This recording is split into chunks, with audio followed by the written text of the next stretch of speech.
Hello there and welcome to a special episode of Jonesy's Cycle Adventures. It's a special one today because we're in China. We're in Guangzhou, a mammoth of a metropolis, a huge city. I think it's got like 18 million people, more than double the size of London. So why not do something a bit interesting rather than a bit of a cycle adventure out in the wild? Why not do a city cycle adventure?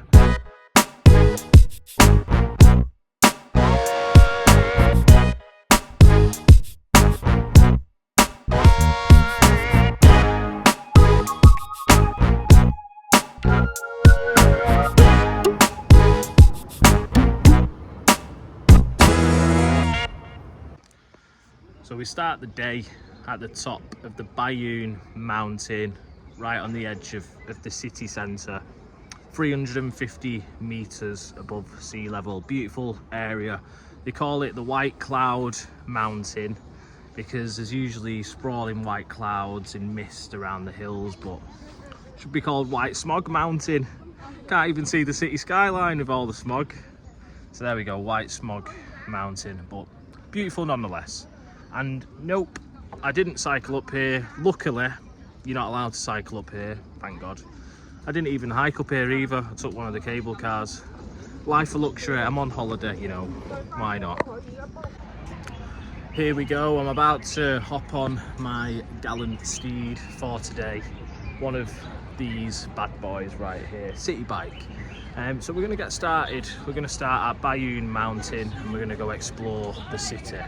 Not before I hit go on my Strava. Got to get those points. Got to show everyone how great I am. Got to show everyone how intrepid I am, haven't I? It's almost like a bit of a social credit score, isn't it, Strava? Got to up my social credit score. Oof.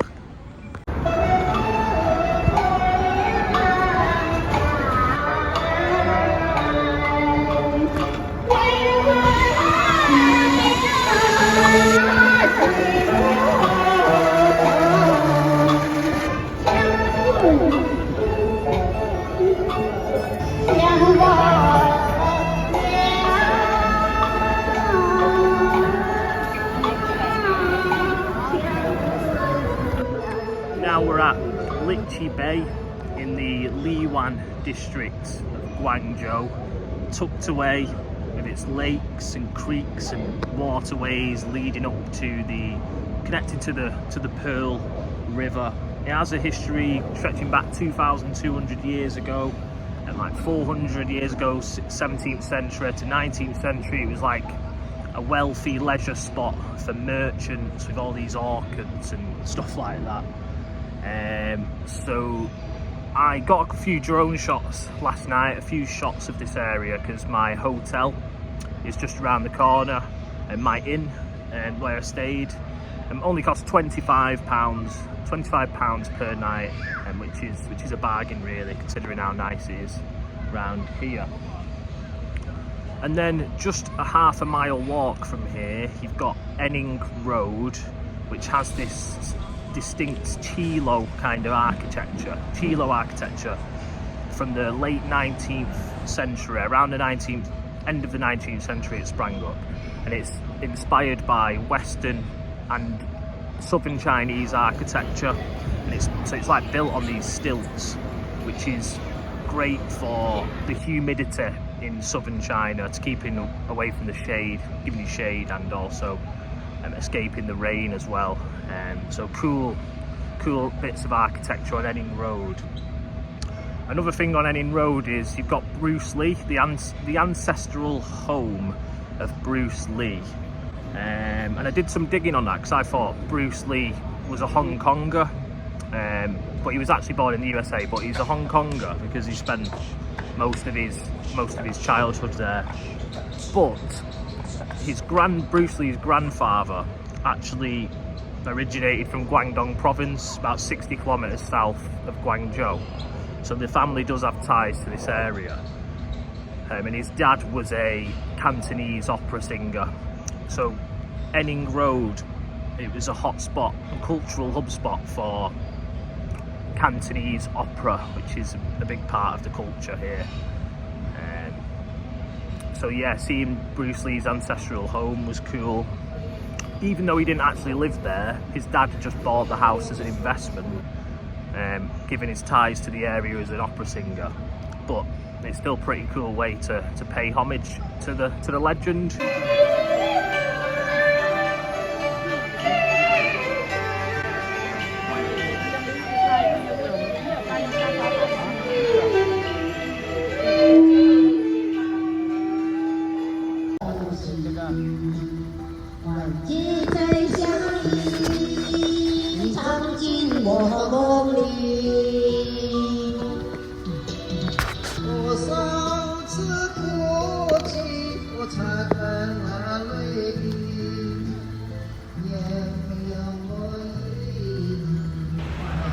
And now we're at Xiamen Island, which again is another Western influenced area, as you can tell by the architecture. Looks a bit New Orleansy, doesn't it? So this was a consulate zone where diplomats from European countries and Britain would come to do business, to do trade and all that stuff. So it's a bit of a cultural hotspot where two cultures collided, if you like. So it's an interesting place and highlights the cosmopolitan kind of history that Guangzhou once had with the world. Yeah, have I said culture enough? It's cultural, proper cultural and that.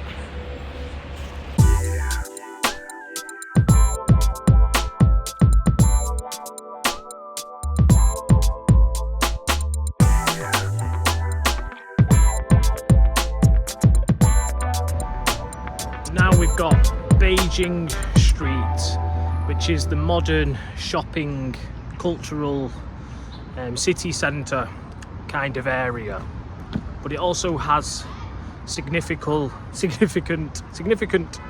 importance with Liurong Temple, which is a historic Buddhist temple built around 500 AD. A beautifully preserved temple there. And then they also, in 2005, they dug up an archaeological site underneath Beijing Street. They dug up an old road. It had 10 layers of road on top of it. And this archaeological dig proved that this Beijing Street was also a commercial hotspot for trading and a very important zone in Guangzhou in 700 AD. So it's very much a modern, thriving, bustling area, but it also was many centuries ago in 700 AD as well, during the Tang Dynasty. Thank you, ChatGPT.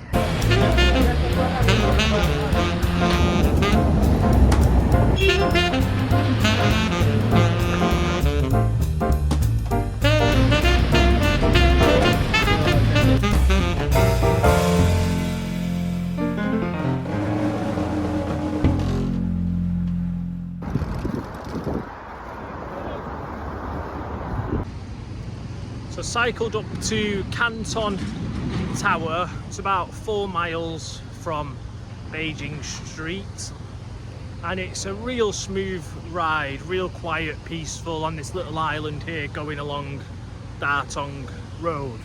So good to get a bit of peace and fresh air and breeze in your face. As I was saying before, Guangzhou is a very important city because it's one of the first major port cities in China, a massive part of the maritime Silk Road. So you had the Silk Road that transported goods like silk and ivory or whatever from China, going in and out along the Middle East into Africa and eventually into Europe. So a very important trade route. And being on the ports with the Pearl River, the maritime Silk Road came into play and established Guangzhou as a major trading port.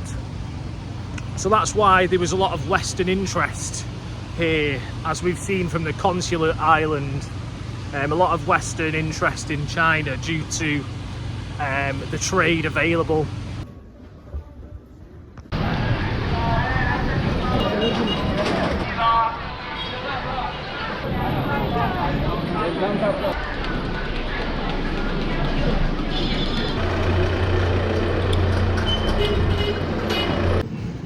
I'm knackered. I'm absolutely knackered. These roads are proper mad.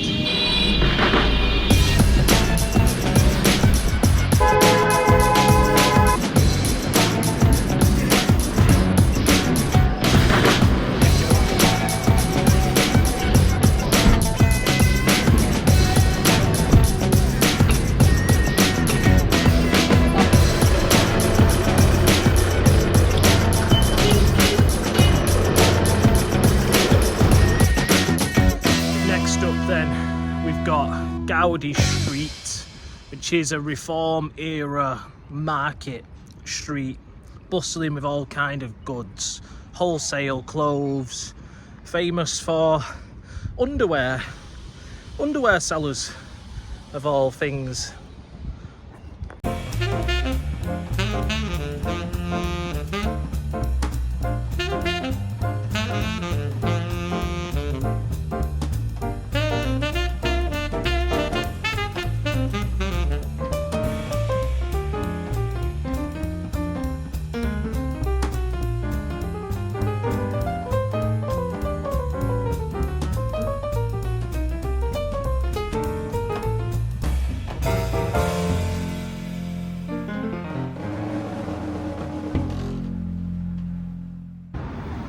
So now we're on the famous Daxing Road, which was another major trade hub in Guangzhou, particularly for crafting.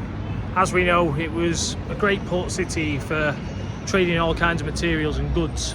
Daxing Road was where craftsmen would turn those materials into goods, particularly ivory. You know, rhinos and elephant beaks. During the Qing dynasty, up to like 1920s, until ivory trading was outlawed. But back in the day, Daxing Road was where luxury goods were made during that period. The late Qing dynasty and early Republic of China era. Like I said, obviously ivory trade, all that kind of stuff, it's outlawed now. In more modern times, Daxing Road is used for like leather goods and southern Chinese jewellery.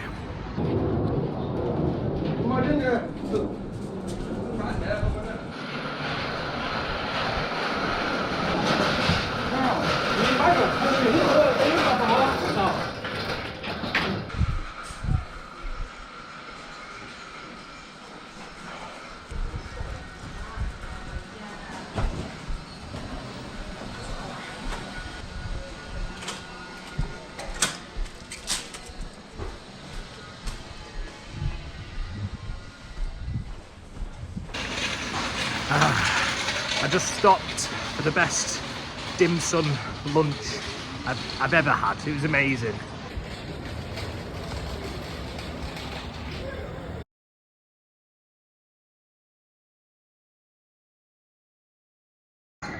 So we're at Qingping Road, another amazing little interesting market road. Apparently, historically it was like a place for trading traditional Chinese medicine. Now it's a place where they sell all these mad dried herbs and fungi.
now we're in Shenzhen, a city that is a 40-minute train ride south of Guangzhou.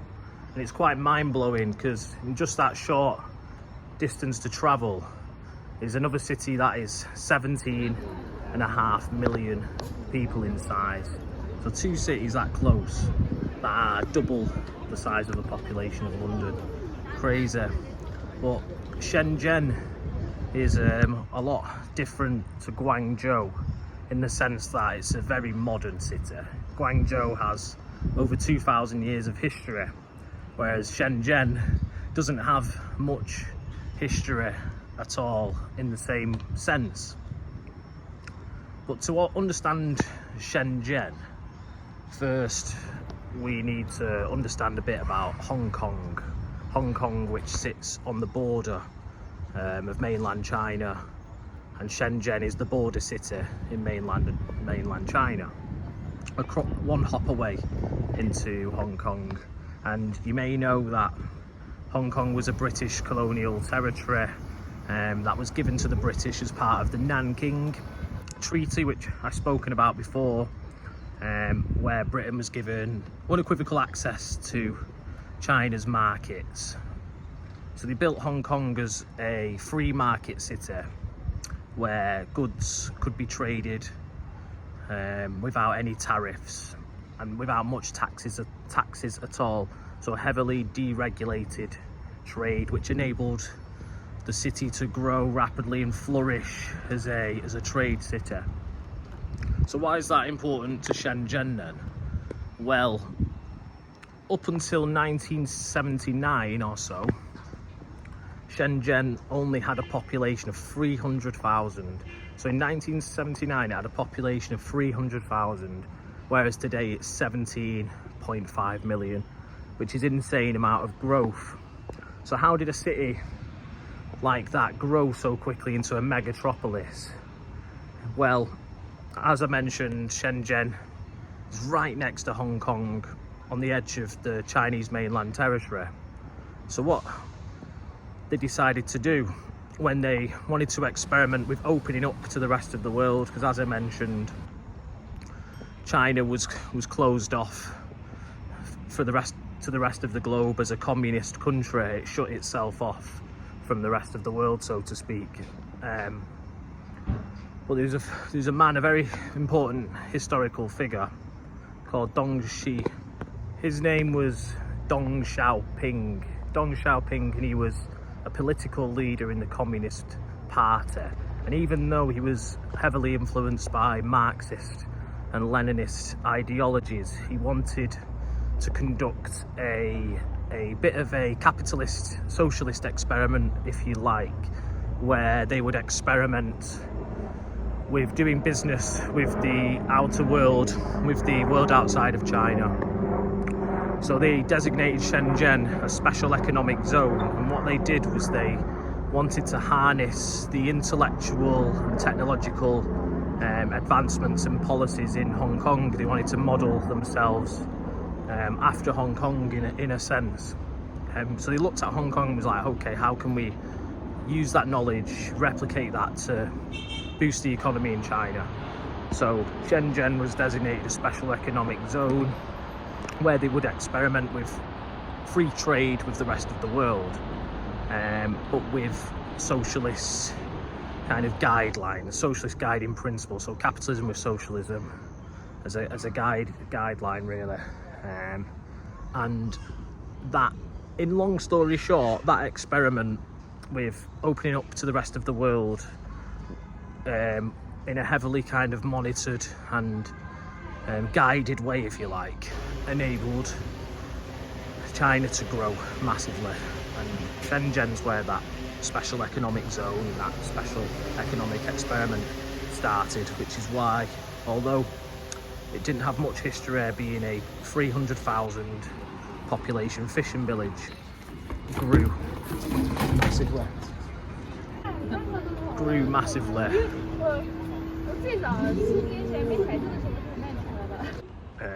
Along with the rest of China, which has saw huge economic growth since opening up developing trade with the rest of the world in a very kind of guided, if you like, way. And that's about as far as my knowledge goes. But which makes Shenzhen a very interesting city for sure. Very modern.